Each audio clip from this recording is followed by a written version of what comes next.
ദില്ലി ദാലിയുടെ ട്രാവൽ വ്ളോഗിലേക്ക് ഒരിക്കൽ കൂടി സ്വാഗതം. ദില്ലി ദാലി ട്രാവൽ വ്ളോഗിൻ്റെ ഈജിപ്റ്റ് ഫയൽസിൻ്റെ 5-ാം അധ്യായത്തിലേക്കാണ് ഞാൻ നിങ്ങളെ സ്വാഗതം ചെയ്യുന്നത്.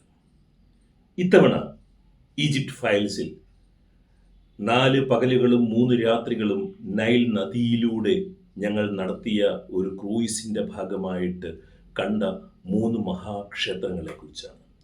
അസ്വാൻ, ലുക്സർ പ്രദേശങ്ങളിലുള്ള 3 പ്രാചീന മഹാക്ഷേത്രങ്ങളെക്കുറിച്ചാണ് ദില്ലി ദാലിയുടെ ട്രാവൽ വ്ളോഗ് ഇത്തവണ പരാമർശിക്കുന്നത്. ഈ ട്രാവൽ വ്ളോഗിലേക്ക് പ്രവേശിക്കുന്നതിന് തൊട്ട് മുൻപ് ഞാൻ സാധാരണ പറയാറുള്ള അഭ്യർത്ഥന ഒരിക്കൽ കൂടി പറയുകയാണ്. ദില്ലി ദാലി പോഡ്കാസ്റ്റ് ഇതുവരെ നിങ്ങൾ സബ്സ്ക്രൈബ് ചെയ്തിട്ടില്ല എങ്കിൽ സബ്സ്ക്രൈബ് ചെയ്ത് ഈ സംരംഭത്തെ വിജയിപ്പിക്കണമെന്ന് ഞാൻ വിനീതമായി അഭ്യർത്ഥിക്കുകയാണ്. നമുക്ക് ട്രാവൽ വ്ളോഗിലേക്ക് പോകാം. ഈജിപ്റ്റ് ഫയൽസ് 5-ാം അധ്യായം, നൈൽ നദിക്കരയിലെ 3 മഹാക്ഷേത്രങ്ങൾ. ആദ്യം അബു സിംബൽ, ക്രിസ്തുവിനും 1300 കൊല്ലങ്ങൾക്ക് മുൻപ് ഉണ്ടായത്. നൈൽ നദീതീര നഗരമായ അസ്വാനിൽ നിന്നും പുലർച്ചെ 4 മണിക്ക് റോഡ് മാർഗം പുറപ്പെട്ട് 280 കിലോമീറ്റർ യാത്ര ചെയ്താണ്, ഏതാണ്ട് 4 മണിക്കൂറോളം യാത്ര ചെയ്താണ് ഞങ്ങൾ അബു സിംബൽ ക്ഷേത്രത്തിനടുത്തെത്തിയത്. ഇത് നൈൽ നദിയിൽ അസ്വാൻ അണക്കെട്ടുണ്ടാക്കിയ ഭീമാകാര തടാകമാണ്. 3 രാജ്യങ്ങളുമായി അതിർത്തി പങ്കിടുന്ന ജലശേഖരം. ഇതിൻ്റെ തീരത്താണ് അബു സിംബൽ. ക്രിസ്തുവിന് മുൻപ് 1279 മുതൽ 1213 വരെ ഈജിപ്ത് ഫറവോ ആയിരുന്ന രാമസിസ് രണ്ടാമനും അദ്ദേഹത്തിൻ്റെ രാജപത്നി നെഫർട്ടാരിക്കും വേണ്ടി ഉണ്ടാക്കിയ ക്ഷേത്രങ്ങൾ. ഫറവോ എന്നാൽ ദൈവമായിരുന്നു ഈജിപ്തുകാർക്ക്. ടൂറിസ്റ്റുകൾക്ക് പ്രവേശന ഫീസ് ഇന്ത്യൻ കറൻസിയിൽ 350 രൂപയാണ്. ലോകത്തിലെ തന്നെ ഏറ്റവും പഴക്കമുള്ള ക്ഷേത്രങ്ങളിൽ ഒന്നിൻ്റെ മുന്നിലാണ് ഞാൻ നിൽക്കുന്നത്. ലോകത്തിലെ ഏതൊരു ദൈവത്തിനും ഇതിനകത്ത് പ്രതിഷ്ഠിക്കപ്പെടണം എന്നാഗ്രഹിച്ചാൽ പോലും നമുക്ക് അത്ഭുതപ്പെടാനില്ല. അക്കാലത്ത് ലോകത്തിലുണ്ടായിരുന്ന ഏറ്റവും വലിയ ക്ഷേത്രമായിരുന്നു എന്ന് പറയേണ്ട കാര്യമില്ല. മനുഷ്യ നാഗരികതയുടെ ഏറ്റവും വലിയ ഈടുവയ്പ്പുകളിൽ ഒന്നായി മാറിയ അബു സിംബൽ ക്ഷേത്രമാണിത്. അതുപോലെ തന്നെ മനുഷ്യ സംസ്കാരത്തിൻ്റെ വലിയൊരു ഈടുവയ്പ്പാണ് 1970കളിൽ ഈ അസ്വാൻ അണക്കെട്ട് ഉണ്ടാകുന്ന സമയത്ത് ഈ ക്ഷേത്രം വെള്ളത്തിനടിയിൽ പോകാതിരിക്കാൻ വേണ്ടി യുനെസ്കോയുടെ നേതൃത്വത്തിൽ വിവിധ ഗവേഷണങ്ങൾക്ക് ശേഷം ഈ ക്ഷേത്രം അത് നിന്നിരുന്ന സ്ഥലത്തു നിന്നും എടുത്തു മാറ്റി അതേപടി ഇവിടെ കൊണ്ടുവന്ന് പ്രതിഷ്ഠിച്ചത്.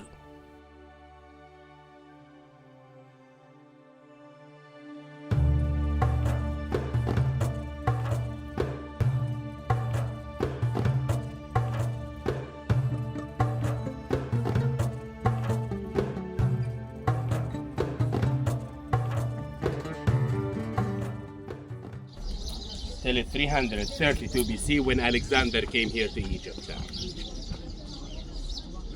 These 3,000 years were divided into 31 dynasties.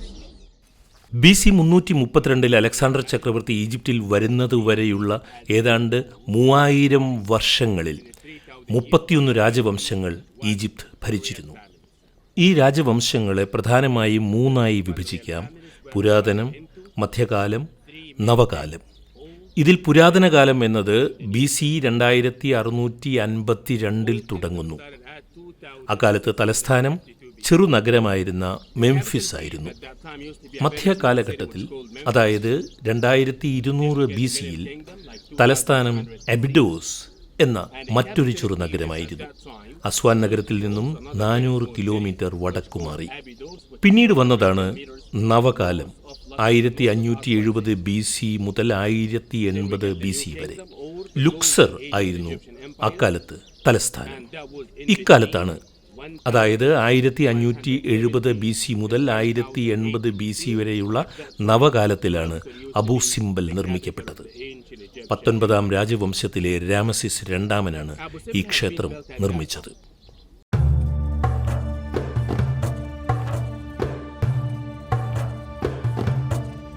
ഇത് രാമസിസ് രണ്ടാമൻ എന്ന ഫറവോ. BC 2652 മുതൽ 1080 BC വരെയുള്ള കാലത്ത് ഈജിപ്ത് ഭരിച്ച ഫറവോന്മാരിൽ ഏറ്റവും ശക്തിമാൻ. സ്വന്തം പ്രതിമകൾ കൊണ്ട് അദ്ദേഹം ഈ ക്ഷേത്രം നിറച്ചു, വേറെ ക്ഷേത്രങ്ങളും നിറച്ചു. തൊട്ടരികിൽ നിൽക്കുന്ന ചെറിയ രൂപം രാജ്ഞി നെഫ്രറ്റാരി.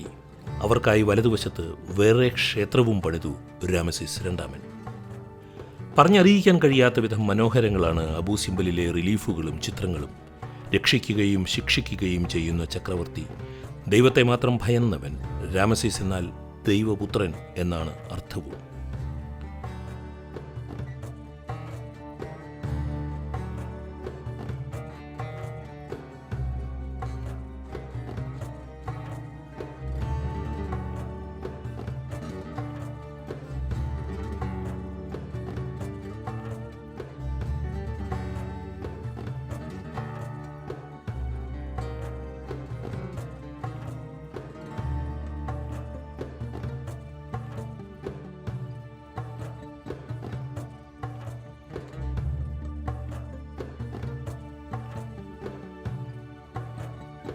ഇതാണ് അബു സിംബലിലെ രാമസിസ് ക്ഷേത്രത്തിന്റെ ശ്രീകോവിൽ.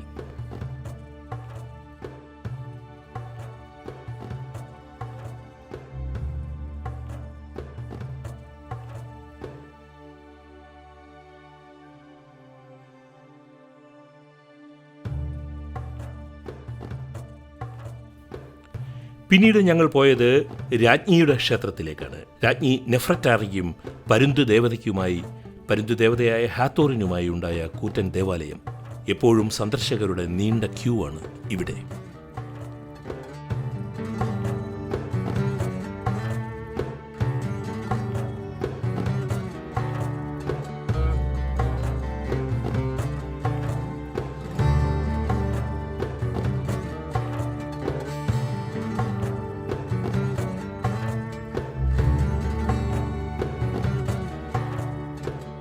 പരുന്തുദേവത ഹാത്തോറിൻ്റെയും നെഫ്രറ്റാറിയുടെയും മനോഹര ചിത്രങ്ങൾ. 3000 വർഷങ്ങൾക്ക് മുൻപുള്ള ഈജിപ്തിലെ രാജകീയ വസ്ത്രധാരണ ശൈലി നോക്കുക.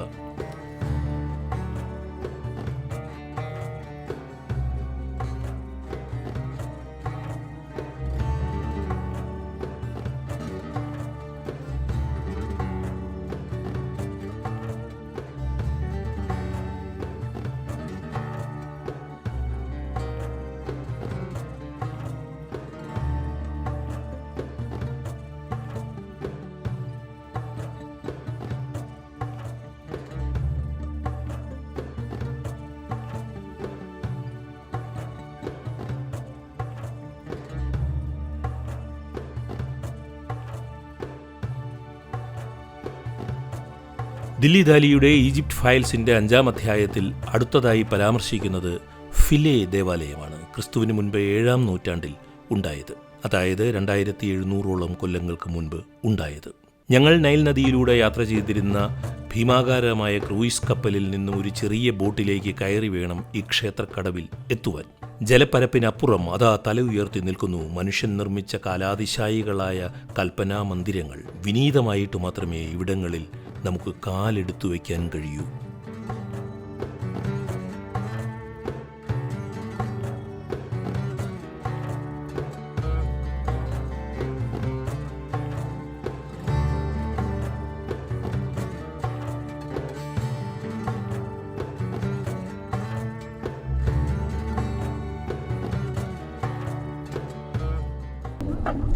It has been built at the Greek and Roman time.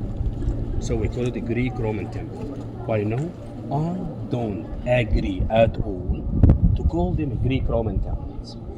Because the workers were Egyptians, engineers were Egyptians, high priests were Egyptians, and file ക്ഷേത്രം ഗ്രീക്ക് റോമൻ ക്ഷേത്രം എന്നറിയപ്പെടുന്നു. ഈ ക്ഷേത്രത്തെ അങ്ങനെ വിളിക്കുന്നതിനോട് ഞാൻ യോജിക്കുന്നതേയില്ല. ഇത് രൂപകൽപ്പന ചെയ്തത് ഈജിപ്തുകാരായിരുന്നു, പണിതത് ഈജിപ്തുകാരായിരുന്നു. പ്രാചീന ഈജിപ്ഷ്യൻ ദേവതമാർക്ക് വേണ്ടി ഉണ്ടായ ക്ഷേത്രങ്ങളാണ് ഇവയെല്ലാം തന്നെ. ഇവയെ യഥാർത്ഥത്തിൽ വിളിക്കേണ്ടത് ഗ്രീക്ക് റോമൻ കാലഘട്ടത്തിൽ ഉണ്ടായ ഈജിപ്ഷ്യൻ ക്ഷേത്രങ്ങൾ എന്നാണ്. ഈ ക്ഷേത്രങ്ങളെല്ലാം ഉണ്ടായത് 2ാമത്തെ ജന്മത്തിലേക്കുള്ള യാത്രയ്ക്കായിട്ടാണ്. ജീവിതത്തിൽ 4 കാര്യങ്ങൾ ചെയ്തില്ല എങ്കിൽ 2ാം ജന്മം ഉണ്ടാവുകയില്ല എന്ന് പ്രാചീന ഈജിപ്ഷ്യൻസ് കരുതിയിരുന്നു. 1. നൈലിന്റെ കിഴക്ക് തീരത്ത് പ്രധാന ദൈവത്തിനായി ഒരു ക്ഷേത്രം പണിയണം, ഒരു ക്ഷേത്രമെങ്കിലും പണിയണം. 2. നദിയുടെ പടിഞ്ഞാറ് തീരത്ത് മരണശേഷം ശരീരത്തെ മമ്മിഫൈ ചെയ്യുവാൻ വേണ്ടി മറ്റൊരു ക്ഷേത്രം പണിയണം. ഇനി 3ാമതായി നിങ്ങൾ നിങ്ങളുടെ ശവകുടീരം ഉണ്ടാക്കുക തന്നെ വേണം. 4 നിങ്ങളുടെ മൃതശരീരം മമ്മിഫൈ ചെയ്യുവാനുള്ള ഏർപ്പാടുകൾ ചെയ്യണം. ഈ ചുവരുകളിലെല്ലാം താക്കോലുകളുടെ ചിത്രങ്ങൾ കാണാം. ജീവിതത്തിലെ ഓരോ ഘട്ടങ്ങളിലും മരണാനന്തര ജീവിതത്തിലേക്ക് കടക്കാനുള്ള ഓരോ താക്കോലുകൾ നിങ്ങൾക്ക് ലഭിക്കുന്നതാണ് ഇത്. ഓരോ ദേവതമാരും തൃപ്തരാകുമ്പോൾ ഓരോ താക്കോൽ വീതം ഫറവോന് നൽകിയിരുന്നു എന്ന് വിശ്വാസം. മരണാനന്തര ജീവിതത്തിലേക്ക് കടക്കാനുള്ള 12 താക്കോലുകൾ ഓരോ ചക്രവർത്തിക്കും ആവശ്യമായിരുന്നു. 1960-70കളിൽ നൈൽ നദിയിൽ അസ്വാൻ അണക്കെട്ടുണ്ടായി. ഫിലെ ദ്വീപ് വെള്ളത്തിൽ മുങ്ങി. 400 മീറ്റർ അകലെയുള്ള ഫിലെ ദ്വീപിൽ നിന്നും ആധുനിക ലോകം ഈ മഹത്തായ പുരാവസ്തു മന്ദിരത്തോടുള്ള സ്നേഹത്താലും കടപ്പാടാലും അത് ഇവിടത്തേക്ക് പൂർണ്ണമായും പറിച്ചു നട്ടതാണ് നാം ഈ കാണുന്നത്. ആധുനിക നാഗരികതയ്ക്കും നമസ്കാരം.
Or they started to build the temple in 285 BC.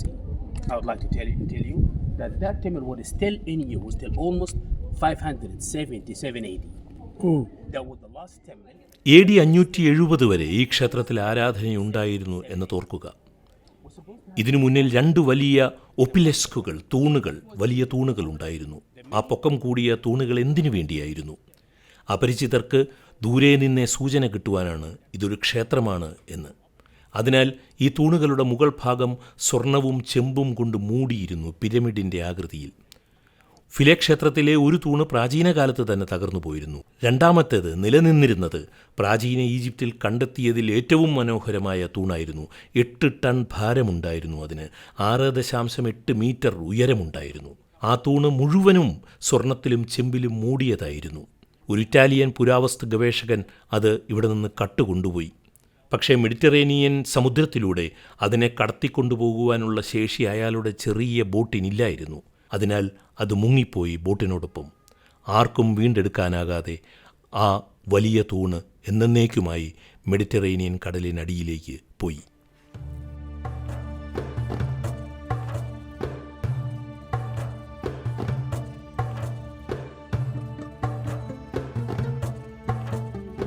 File ക്ഷേത്രത്തിന് ശേഷം ഞാൻ പറയാൻ പോകുന്നത് ക്രിസ്തുവിന് മുൻപ് 180-47 കാലത്ത് ഉണ്ടായ മഹാക്ഷേത്ര സമുച്ചയത്തെക്കുറിച്ചാണ്.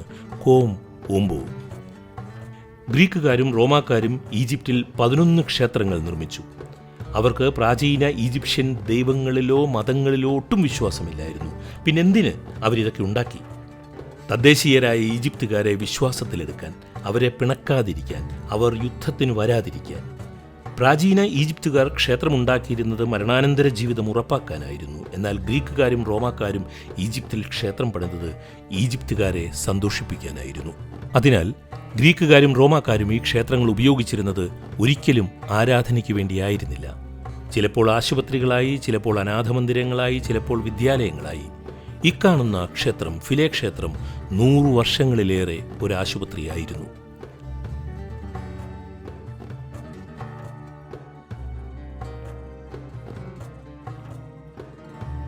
പ്രാചീന ഈജിപ്ഷ്യൻ ക്ഷേത്രങ്ങളിലെ അതിമനോഹര വർണ്ണക്കാഴ്ചകളുടെ, നിറഭേദങ്ങളുടെ ബാക്കി അവശേഷിക്കുന്ന ഒരേയൊരു ക്ഷേത്രമാണ് കോം ഓംബോ. ഇവിടെ നമുക്ക് നിറങ്ങൾ കാണാം. ഈ മനോഹരമായ തൂണിൽ ഫറവോന്റെ പേര് വെളിപ്പെടുത്തുന്ന കർത്തൂഷ് ചിഹ്നം കാണാം. പരുന്ത് ദേവതയെ കാണാം.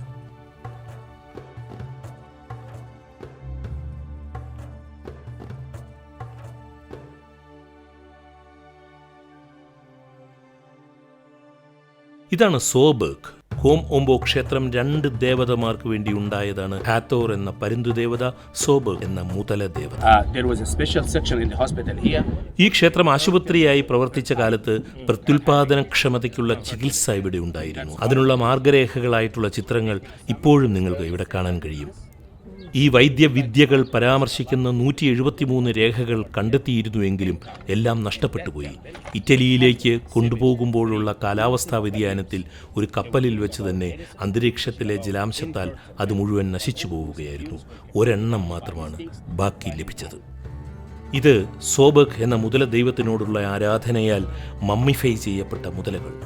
2700 വർഷങ്ങളിലേറെയായി നിലനിൽക്കുന്ന മുതലകളുടെ മൃതശരീരങ്ങൾ. അവ ക്ഷേത്രത്തിൽ ഇപ്പോഴും സംരക്ഷിക്കപ്പെട്ടിരിക്കുന്നു.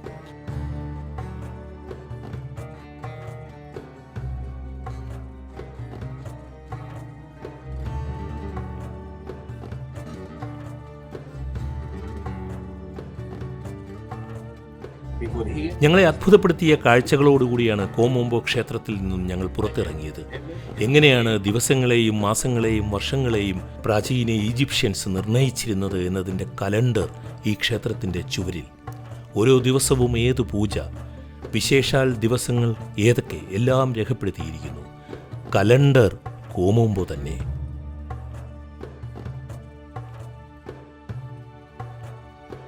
ദില്ലി ദാലിയുടെ ട്രാവൽ വ്ളോഗിലെ ഈജിപ്ത് ഫയൽസിൽ Abu Simbel, Philae, Kom Ombo ക്ഷേത്രങ്ങളുടെ ദൃശ്യ പരിചയമാണ് നിങ്ങൾ കണ്ടത്. അവസരമനുവദിച്ചാൽ നിങ്ങൾ ഈജിപ്തിൽ പോകണമെന്ന് അഭ്യർത്ഥിക്കുന്നു. കണ്ടു തന്നെ അറിയേണ്ട ചരിത്ര വിസ്മയങ്ങളാണ് അവിടെ നിങ്ങളെ കാത്തിരിക്കുന്നത്. ദില്ലി ദാലിയുടെ ഈജിപ്ത് ഫയൽസിൻ്റെ ബാക്കി അധ്യായങ്ങളും കാണുവാൻ ശ്രമിക്കുക. നന്ദി, നമസ്കാരം. ഞാൻ എസ് ഗോപാലകൃഷ്ണൻ.